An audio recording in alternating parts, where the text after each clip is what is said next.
साईं अज़ीज़ पिंगराणी साहब जी विकिपीडिया जो तजुर्बो असां सां वंडियो त कीअं उहो विकिपीडिया ते आया या जेके बि उन्हनि ते असां कंट्रीब्यूट कयो।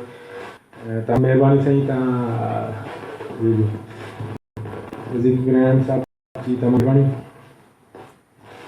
हाणे आउं स्पीच लाइ कॉल कंदुमि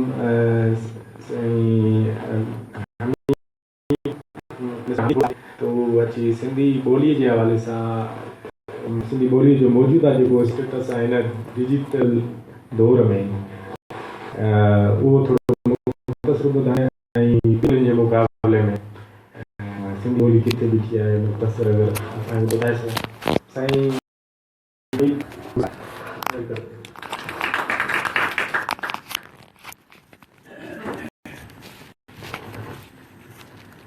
मेहरबानी मां असद जबी माने तो जाफरी साहब कमाल जमाल साहब हारून जमाल साहब अज़ीज़ काका या सब दोस्त सुबह साहब सब दोस्त ॻाल्हि ॾाढी भली बामक़सद वर्कशॉप मक़सद भरियो पर सभु दुनिया जे रहंदड़ सिंधियुनि जे लाइ लाभाइतो मैसेज आहे।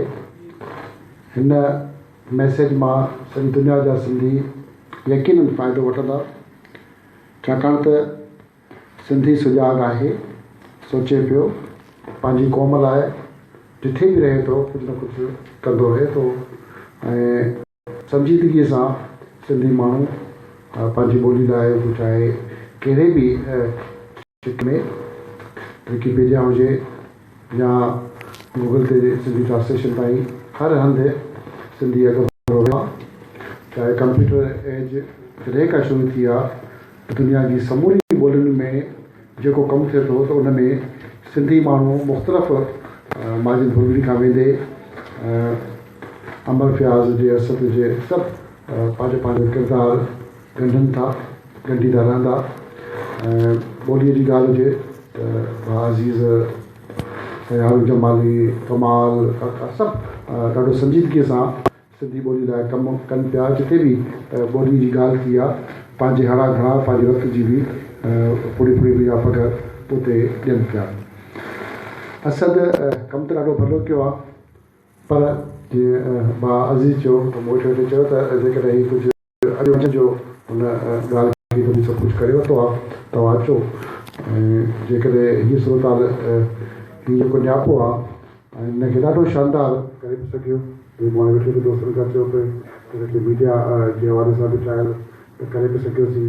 पोइ फ़ोन करे पुछियो त छा छा कयो आहे त ॿुधायो त हीअ असीं कयूं आहिनि। मीडिया जे हवाले सां बि मूं वटि मंझंदि बि पुछो त कंहिं साहब खे चयो आहे त मूं अलाए हिकु चैनल जो ज़िक्र बि सभु चैनल अची सघनि था। इंशाअल्लाह असद खे मायूस करण जे बजाए इहो चइबो त ॻाल्हि त भली कई अथई पर हुनखे ऑर्गनाइज़ जेको करणु खपे उहो न करे सघियो आहे। ईंदड़ कराचीअ में ई असद जॾहिं तारीख़ रखे त हुनखे शानदार ऑर्गनाइज़ करणी हो। ही जेतिरा माण्हू खपनि सिंधी ॿोली लाइ चाहे उहे हज़ारे माण्हू खपनि अची वेंदा हिन ॿोलीअ जे मक़सद लाइ ऐं शहूर जेको माण्हुनि खे आगाही ॾियणी आहे ऐं ख़ुदि विकिपीडिया ते काफ़ी दफ़ा पाण